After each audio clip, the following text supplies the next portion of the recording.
Hey, Raiders fans. Today, we've got some incredibly exciting news and updates that could shape the future of the Las Vegas Raiders. The NFL world is buzzing with speculation about the next head coach, and right now, all eyes are on Clint Kubiak. This story has everything: strategy, timing, and the pressure of Super Bowl season. It's a perfect storm, and for Raiders Nation, it could not be more thrilling.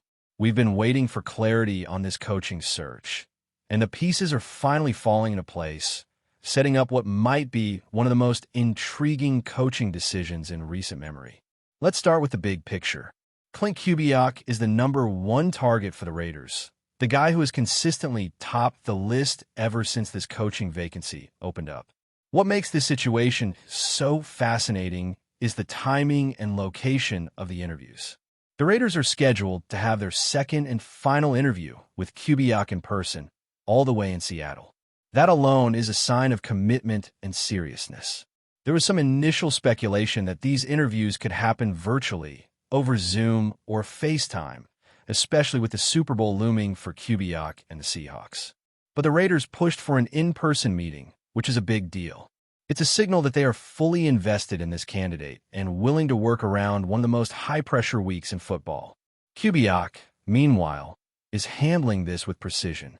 He's fully aware of the stakes, not just for the Super Bowl, but for his own career trajectory. By interviewing in person with both the Raiders and the Arizona Cardinals before the Super Bowl, he's positioning himself to maximize leverage and ensure that he has the best opportunity in terms of contract, resources, and long-term security. This is smart from a professional standpoint. Kubiak knows he's the top candidate, and by letting the two teams compete, he creates a scenario where he can negotiate better terms and guarantee a more secure future as a head coach. It's all strategy, timing, and positioning, and the Raiders are playing along perfectly. Now, let's consider what this means for Davis Webb. He's the backup plan, the safety net in case Kubiak decides to remain with Seattle or pursue another opportunity. The Raiders have to have someone ready, someone capable of stepping in if the first-choice plan doesn't pan out. But all signs point to Kubiak leaning toward Las Vegas, and that's a huge relief for the franchise and the fan base. It's rare to see such clarity in the middle of a coaching search, but the pieces are aligning in the Raiders' favor, and it's exciting to watch this unfold. Timing in the NFL is everything, and the way the Raiders have orchestrated this interview schedule shows a deep understanding of that. They've coordinated to meet Kubiak before the Super Bowl, while he's still preparing for the biggest game of the year, and they've ensured that all finalists are aware that this is the final interview. This is it. There's no room for additional rounds or delays. Both the Raiders and the Cardinals are making their moves simultaneously, and that sets up an intense, high-stakes scenario where Kubiak's decision will have immediate ramifications. From a strategic standpoint, this timing benefits everyone involved. The Raiders are sending a message: we are committed to our top candidate, we are serious about this hire, and we are prepared to go all in. The Cardinals, meanwhile, are also demonstrating seriousness, but they might not have the same appeal in terms of team resources, salary cap flexibility, and long-term stability. For Kubiak, weighing these options allows him to assess which team offers the best combination of support, talent, and potential for sustained success. Speaking of talent, let's talk about why the Raiders' position is inherently stronger than Arizona's at the moment. The quarterback situation alone makes a huge difference. Las Vegas has the top overall pick, Fernando Mendoza, a player with proven leadership qualities, incredible processing skills, and a championship pedigree. Mendoza is an elite prospect and exactly the type of quarterback who fits Kubiak's offensive philosophy. Arizona, on the other hand, is facing uncertainty with Kyler Murray. There are questions about his leadership, his commitment, and whether he can truly anchor a rebuild. For a head coach, having a quarterback you can trust to lead both on and off the field is priceless. And in that regard, the Raiders are clearly in a superior position. But the advantages don't stop there. The Raiders' salary cap situation is enviable, providing Kubiak with resources to build a competitive team quickly. While Arizona is constrained, Las Vegas is projected to have nearly $80 million in cap space, with even more coming in the next couple of seasons. That financial flexibility means the ability to sign free agents, strengthen key positions, and make strategic moves in the draft without being hamstrung by budget concerns. This is critical for a coach who wants to implement a vision and see results immediately. When you combine draft capital and roster depth, the Raiders' situation becomes even more compelling. 10 draft picks, including the first overall pick, versus Arizona's 7 picks, give Las Vegas the ability to shape the team in its image. You can acquire cornerstone players, address weaknesses, and create a roster built around your offensive and defensive philosophy. Add to that a strong core in positions like running back, wide receiver, and tight end, and it's clear that the Raiders are offering a platform for immediate impact, which is exactly what a coach of Kubiak's caliber wants. Offensively, the Raiders have an edge, too. Even if Arizona appears to have some star power at wide receiver, the combination of a top quarterback, a solid running back, and multiple tight end options creates balance and flexibility. Brock Bowers, for example, fits Kubiak's offensive scheme perfectly, providing a reliable option both as a blocker and a receiver. Combined with the financial flexibility to add talent in free agency, the Raiders' offense is poised for growth and innovation in ways that Arizona simply cannot match at the moment. Finally, even looking at the offensive line, while Arizona might have an edge on paper, the Raiders' coaching and resources suggest that any gaps can be addressed quickly. The team has several solid pieces already, supplemented by draft picks and cap space that allow for targeted improvements.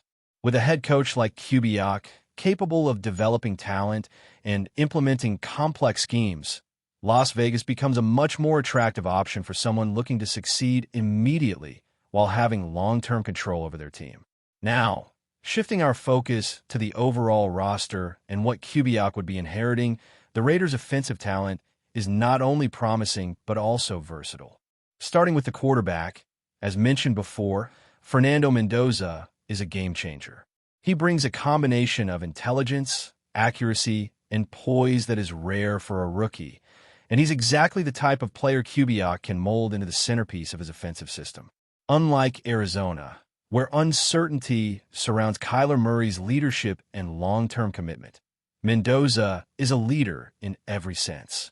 He commands respect, has the football IQ to make complex reads, and possesses the competitive drive to push a team forward.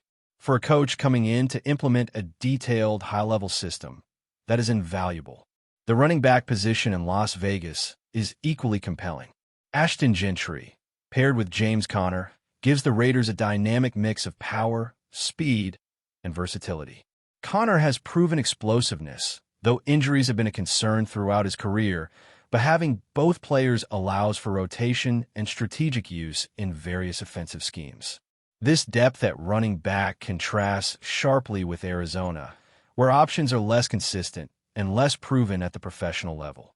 Kubiak can rely on these pieces to establish a balanced attack that keeps defenses guessing and creates opportunities for playmakers at multiple levels. Wide receiver depth is another area where the Raiders have a significant advantage. While Arizona boasts standout talents like Marvin Harrison Jr. and Michael Wilson, Las Vegas has an exciting mix of young talent, including Trey Tucker and Jack Besh, alongside financial flexibility to add even more. This means Kubiak could enter the offseason with a plan to upgrade strategically, bringing in additional top-tier receivers to complement Mendoza and expand the offensive playbook. With cap space projected to remain strong for several seasons, the Raiders can continue to add talent and maintain long-term competitiveness, something Arizona might struggle with given their current financial constraints and uncertain quarterback situation. Moving to the tight end position, Brock Bowers provides a rare combination of blocking ability and receiving skills, making him perfectly suited to Kubiak's system.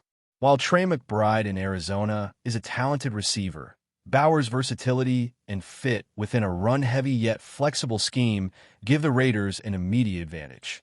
Additionally, Las Vegas has Michael Mayer and Tip Man, providing depth and rotational options that allow Kubiak to experiment and adapt his strategy week to week. Having multiple reliable tight ends makes play calling easier and opens up creative offensive opportunities that a coach of Kubiak's mindset will undoubtedly appreciate. The offensive line is a topic worth exploring as well. Although Arizona might have slightly more established starters on paper, Las Vegas has key pieces like Colt Miller and JPJ, supplemented by recent third-round draft picks Caleb Rogers, Charles Grant, and DJ Glaze. While some of these players are still developing, the Raiders' cap flexibility means they can pursue additional free agents to strengthen the line further, potentially adding high-level talent like Tyler Lindenbaum, David Edwards, or Braden Smith if needed. In essence, while Arizona has an edge on paper, the Raiders have both young talent and financial power to make their offensive line stronger in a short period, giving Kubiak a real opportunity to build a line tailored to his system.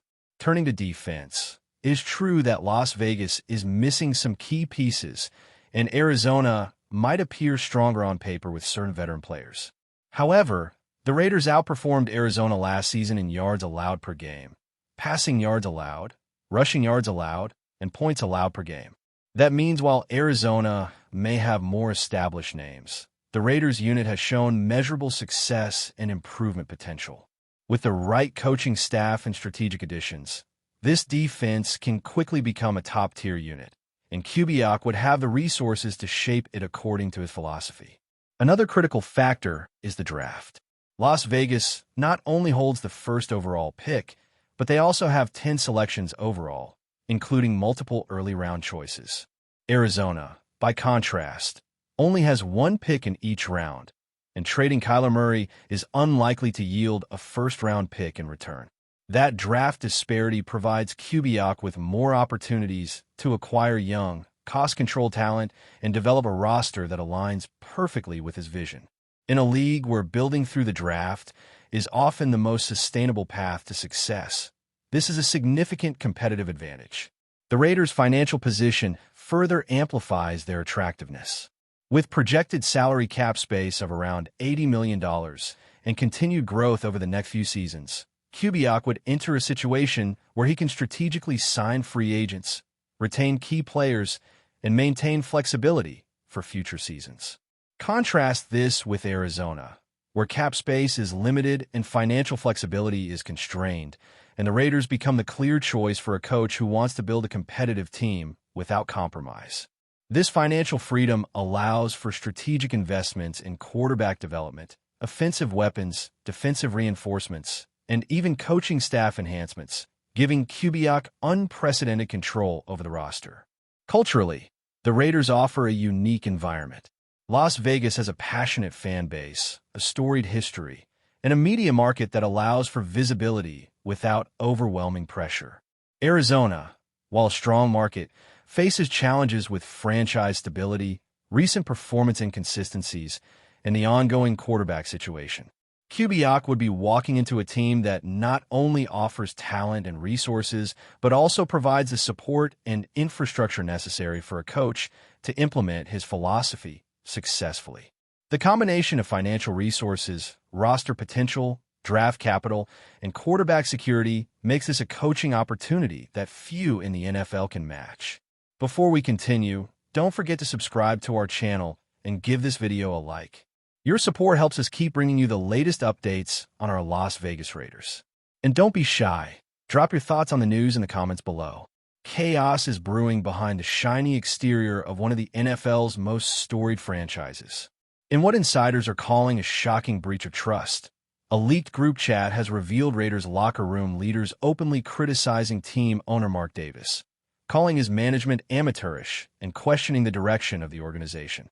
The messages, which have quickly gone viral among fans and analysts alike, paint a picture of a franchise in turmoil, where internal dissent is now spilling into public view. According to sources close to the team, frustration has been simmering for months. While the Raiders boast a roster with undeniable talent, there is growing concern that decision-making at the top is out of touch with the realities of the locker room. Players reportedly feel sidelined in major personnel decisions and claim that inconsistent communication from ownership has eroded trust between management and the team. In the leaked messages, veterans reportedly described Davis's approach as short-sighted and chaotic, with some expressing disbelief over strategic choices that they believe compromise the team's competitiveness. The leak has sent shockwaves through the NFL community, sparking debates over leadership and accountability in professional sports. Analysts suggest that such internal unrest could affect not just team performance, but also the Raiders' public image, which has already been the subject of scrutiny in recent seasons. While Mark Davis has historically maintained a hands-off style, relying on his coaching staff and executives to handle day-to-day operations, the locker room's public venting hints that the system may no longer be sustainable. Fans are divided. Some see the leaked messages as a wake-up call for the franchise to modernize its operations and give players a stronger voice. Others worry that airing internal grievances in such a public way could deepen divisions and create long-term instability. Meanwhile, social media is ablaze with speculation about whether Davis will respond, and if so, how. Will he double down on his ownership philosophy, or will he attempt to mend the growing rift? Whatever happens next, one thing is clear. The Raiders are at crossroads. The combination of raw talent and organizational tension makes for a volatile mix, and the coming weeks could determine whether the team stabilizes or spirals further into chaos. For now, fans, analysts, and players alike are watching closely, wondering if the storied franchise can weather what insiders are already calling a locker room crisis. That's it for this update. If you enjoyed the video and want to stay updated with exclusive news about our Las Vegas Raiders, be sure to subscribe to our channel and hit that like button. We can't wait to hear your thoughts in the comments. See you in the next video.